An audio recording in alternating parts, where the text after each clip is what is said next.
Well, Razorback fans, is something actually wrong with this Razorback baseball team, or is it just baseball? Let's talk about it in today's Locked On Razorbacks podcast.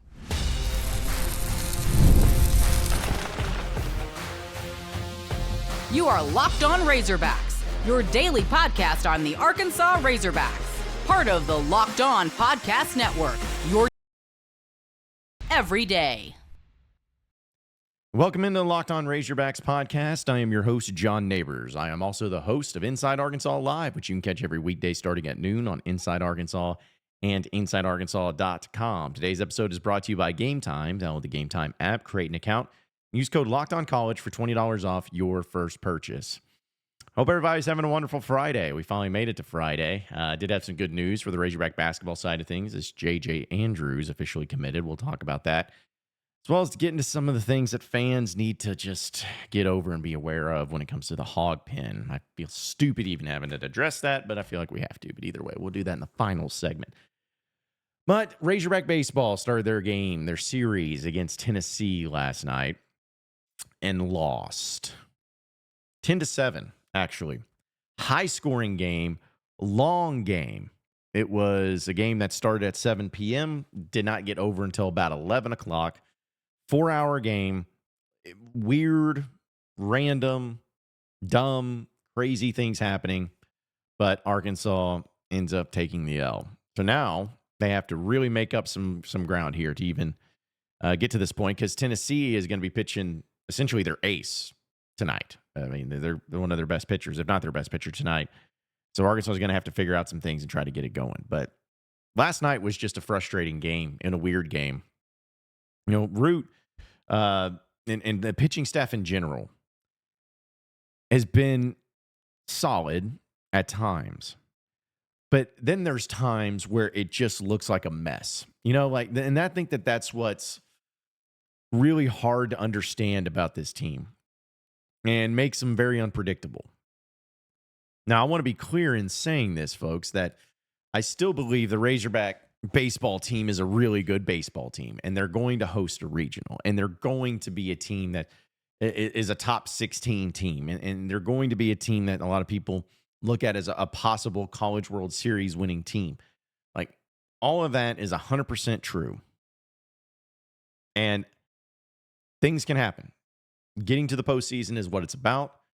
Getting to Omaha is what it's about. Turning it on at the right time, who really knows what could happen?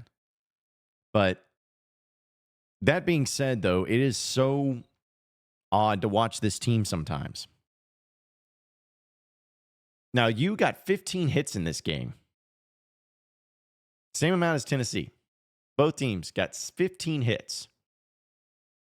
The only difference is Tennessee got 10 runs and you got 7.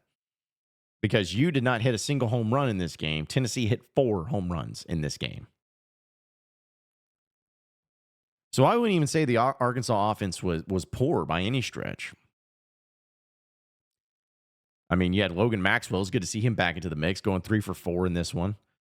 Real good to see that. Reese Robinette had a nice game, goes 2 for 3. Charles Davillon went to bat 6 times in this game, but did get 2 hits for him.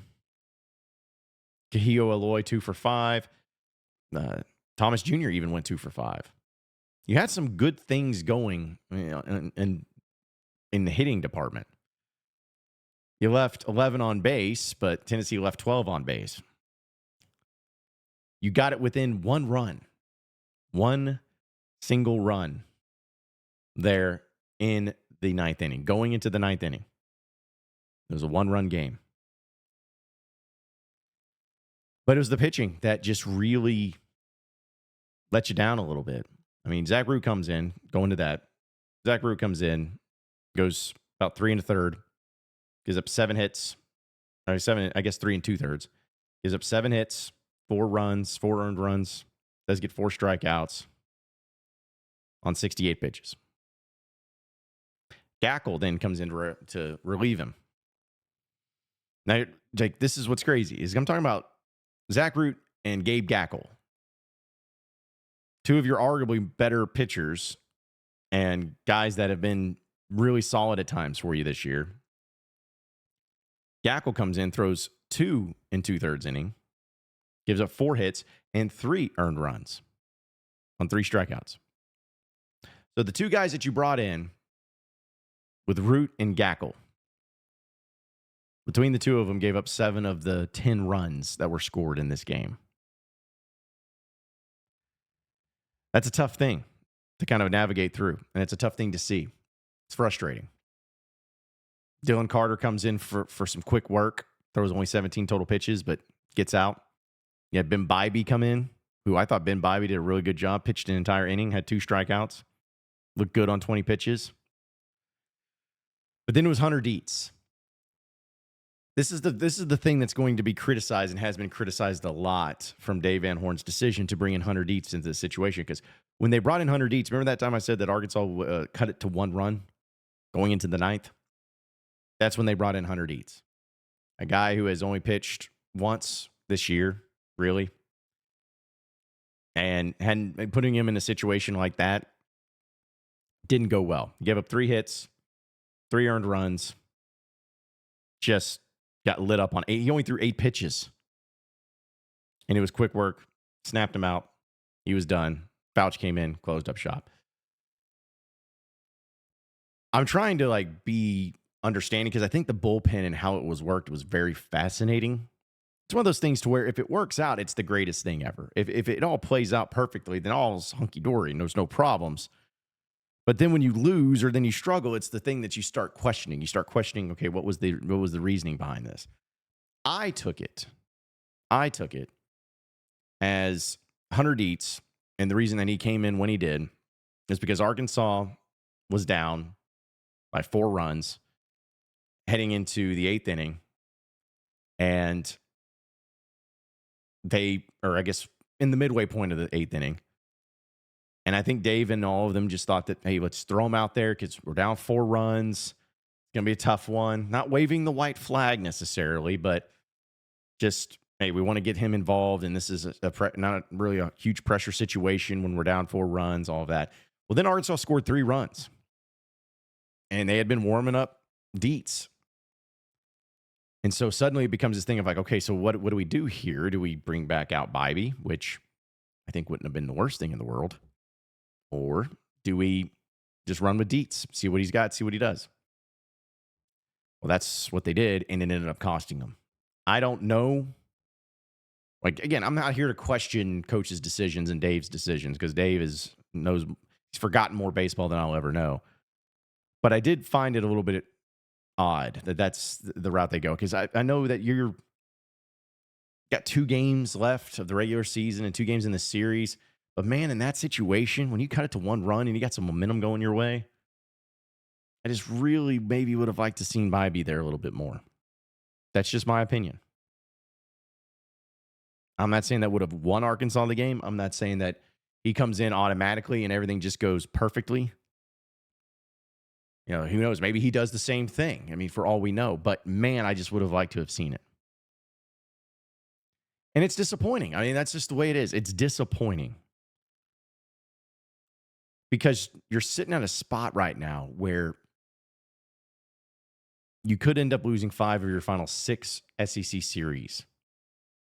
Now, there's 2 games left. You could win these next 2 games, and all this is for naught. But, man, it's just hard to sit here and justify to myself of saying, no, this team's good. Because I believe they have talent. I believe they have the capability of doing some really great things and being a team that's in Omaha. But then on the other end of it, I'm like, but why are they doing the things that they do? Why are they so inconsistent? Why is it that they just seem to, this one guy will look like a world beater one weekend, and the next weekend he looks like a completely different player? How do we know what to expect? I mean, is it a lot of it just have to do with the SEC? And, hey, it's just the way it is. Because it's been crazy everywhere, folks. I mean, think about Texas A&M. Texas A&M has series wins over Arkansas and LSU. They got swept by Missouri. LSU beat Arkansas this past weekend. They got beat by South Carolina last night. Excuse me? Weird stuff happens. I get it. But I just really wish I knew what to expect with this team. I really wish I could go into a game, go into a series, and be like, okay, Here's what I know what's going to happen, and everything be good. Or at least know what to expect.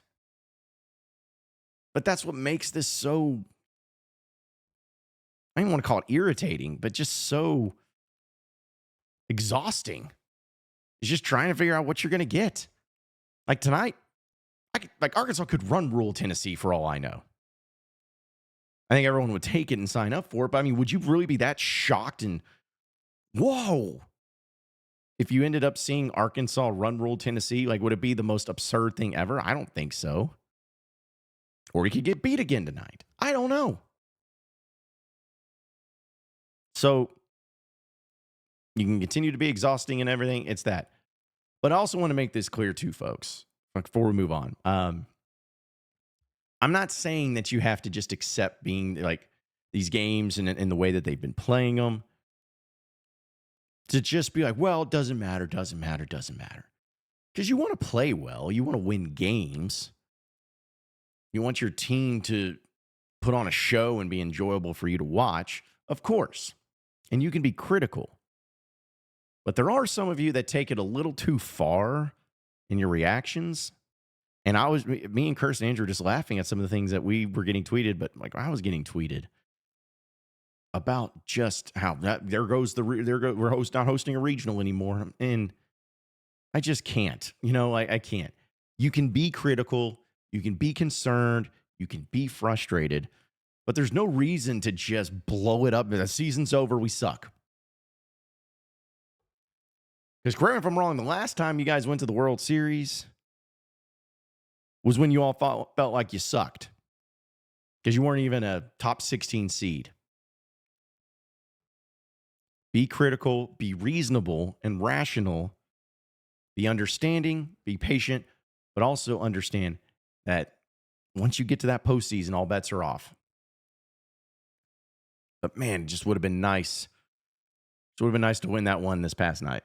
But you got two more opportunities. Let's see if they'll actually take care of business and find a way to win. But you did get some good news, Razorback basketball fans out there. J.J. Andrews officially calls the Hogs, and we'll talk about that next. So stay with us here on the Locked On Razorbacks podcast. All right, Razorback fans, there's really nothing like the NBA playoffs. The intensity, the buzzer beaters, the fans losing their minds, it's kind of the atmosphere you must experience live. And this year's matchups are already delivering. If you want in, Game Time makes it fast and easy to get seats, even for the biggest playoff games. Prices on the app actually drop closer to tip-off, and with the killer last-minute deals, panoramic seat views, and no surprise fees, Game Time is a total game changer. I know that a lot of you are looking for tickets for the games this weekend for Arkansas baseball against Tennessee. And I know a lot of you that used the Game Time app, and you got your tickets. You got good seats. You got a great deal on it. And you were able to see what the seats looked like and everything. It was the best deal around. Cannot get anything better than that. And also for you NFL fans, I know the schedule just dropped, and you better believe you're going to be looking just like me at possible going to games that you're going to be hitting up this upcoming football season to try to make it work. Well, Game Time has it all taken care of for you as well. You'll find great seats for as low as $100 thanks to exclusive discounts. And with the Game Time guarantee, your tickets are 100% authentic and will arrive on time. And you'll always get the best price with fees included, so you know exactly what you are going to pay. So take the guesswork out of buying tickets with Game Time. Download the Game Time app, create an account, and use code LOCKEDONCollege for $20 off your first purchase. Terms apply. Again, create an account and redeem code LOCKEDONCOLLEGE for $20 off.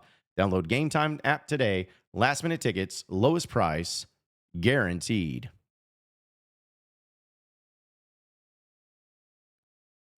All right, so moving on into the next segment of the Locked On Razorbacks podcast. All right, folks, so did have some good news, some significant news, as the Arkansas Razorback basketball team had a great showing of not only getting some really good talent, but some really good in-state talent. That's the most important thing about it, right? J.J. Andrews. We talked about him earlier in the week. And I'm not tooting my own horn, but I said I feel like he was going to be a Razorback. Boom. He was a Razorback. Committed to Arkansas yesterday. He is part of Little Rock Christian Academy down there in Little Rock, as well as part of the Brad Beal Elite EYBL program. and he chose Arkansas over Missouri and LSU. Andrews also led BBE to Nike's E16 Grassroots Championship last July, where he averaged 19 points and 6 rebounds, shooting 66% from the floor. I feel like that's pretty good. But this year he's off to a better start, apparently, where he's averaging 20 points and 4 rebounds and 75% shooting from the floor. That's not bad. That's not bad. That's not bad. He's the number 42 overall player in the 2026 class. And as we know, he's also the son of former Razorback great offensive lineman Shawn Andrews. But it was one of those things to where you wonder, okay, so what is he going to do? Like, how good is he? Is he going to be one of those players that gets a lot of love but ends up not doing anything with it? Is he a guy that's going to play right away? Is he a project? Whatever it is. And to me, I don't know. There's just something about certain players that I really like, and I'll be like, oh, okay, so this is why I feel like they're going to be really great. And I'm never going to hate on a kid and go out and say, like, this guy's trash when he's a 4-star player. But there have been some players where I'm like, well, I don't know about all that. We'll see. We'll see. But this is a player that I'm excited about, not because of all the reasons I mentioned earlier in this week about him just being like the son of a former Razorback and everything. But if you just look at him, if you listen to him, you just know that this dude is a gifted athlete. He's a guy that could really, really showcase his abilities and really be a good player for Arkansas. I think that anytime you come from a family, because that was another thing too about Shawn Andrews. I know different sport and everything, but the people forget Shawn Andrews was actually one of the players that always got a lot of love and always was talked about in his athleticism at Arkansas. Like, that guy could do things, him and Jason Peters both. But that guy could do things that not many people have ever seen. I've heard stories of Shawn Andrews being able to dunk a basketball at 300 pounds, like standing underneath the goal. Stuff like that. Just insane athleticism. And to be that big and to be as great as he was in college and then to go on to the NFL, and you kind of have to be that. You kind of have to be pretty good. But having his son now, you can tell there's that same vibe. He's not 300 pounds, but he is a gifted athlete. He is a guy who understands, roles. He understands hard work. He understands about the approach in the game. And I just really think it's going to be great for him. And I think it's going to be great for Arkansas. But another thing that this really taught me about in this whole situation with him, how wrong the national media is about Cal and about Arkansas and about players and all that so often. I'm not hating on national media. I really am not. Some of them are kind of dumb just because they're annoying.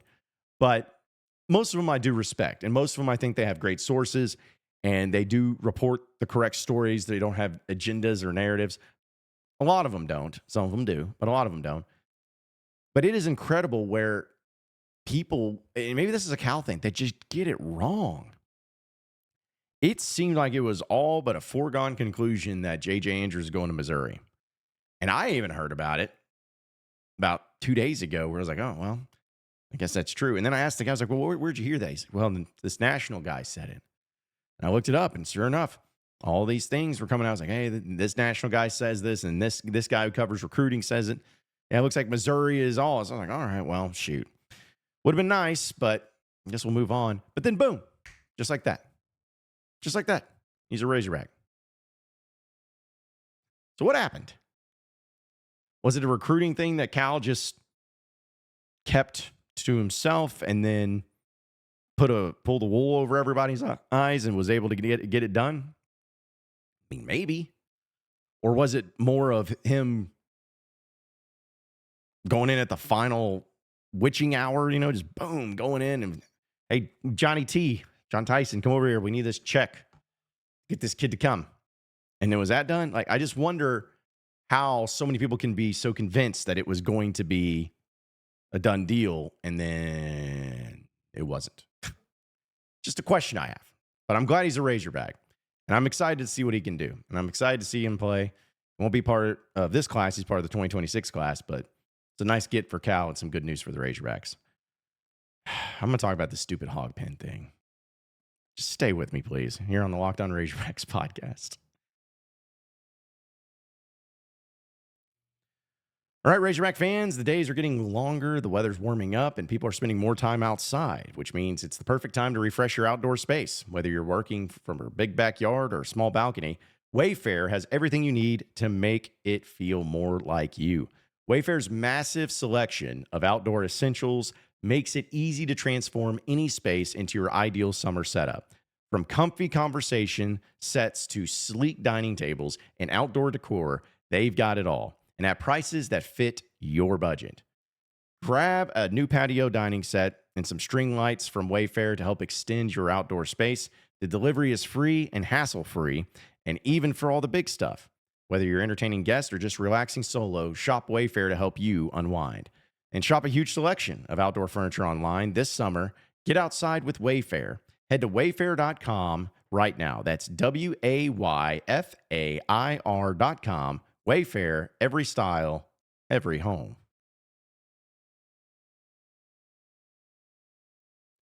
All right, final segment here on the Locked On Razorbacks podcast. I'm going to bring this up, and the only reason I'm bringing it up is because so many of you reached out to me on my thoughts on it, because I even tweeted about it.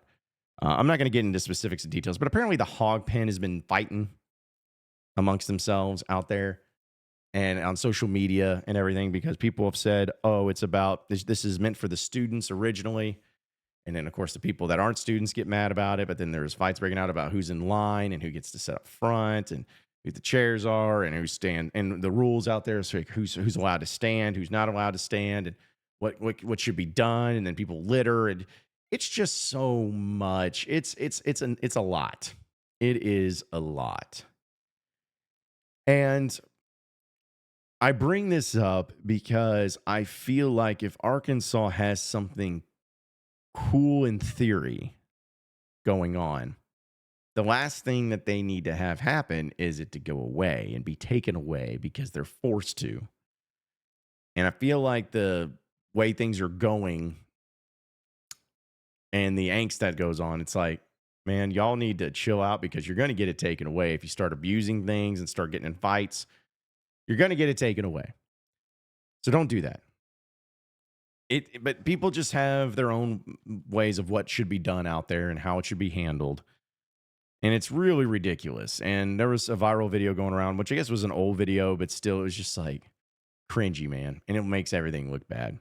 So here's my deal on all of it, because some of you asked, I'm going to say it. If you want the Hog Pen to continue to do what they do and do what you do and to try to get everybody on the same page, my suggestion has been for years to have an unwritten rule constitution made where, as I call them, the representatives from the United States of the Hog Pen, from the different sects and groups over there, come together and we do a whole thing. I volunteered my time. I don't know why, because I don't have much of it. But I volunteer my time to do a live stream deal where we go through the amendments, we write up the Constitution of the Hog Pen so everybody can get on the same page and the rules that they agree to, and then it's set. It's set and it's done, and that's it. I will gladly accept that role. We can make that happen. I just wish that people would understand that on the social media age, everything gets blown up. And it's a bad look when things start coming unglued. People start fighting about something they're passionate about. I think it's bad when people say that there are like one set of rules and there's not a set of rules and there's other rules, and rules keep going up and down all around. It's all crazy and stupid. All of this stuff has to come to an end. And again, only reason I'm bringing this up is because I care about one cool thing. In theory, the Hog Pen. It's got its moments. And for if those of you who are out there, I'm not hating on you or anything. I'm just saying there needs to be something. There needs to be something done before you guys do too much and you get it taken away. Be mindful of that. Either way, appreciate each and every one of you listening and watching into the Locked On Razorbacks podcast. Be sure to like and subscribe to the podcast on iTunes or on Google Play. You can also get after me on Twitter at John Neighbors Show for any questions, comments, concerns that you may have. We'll keep it going from there. Same podcast time, same podcast channel tomorrow afternoon. Actually, no, Monday. It's the weekend. Have a great weekend, everybody. We'll see you then.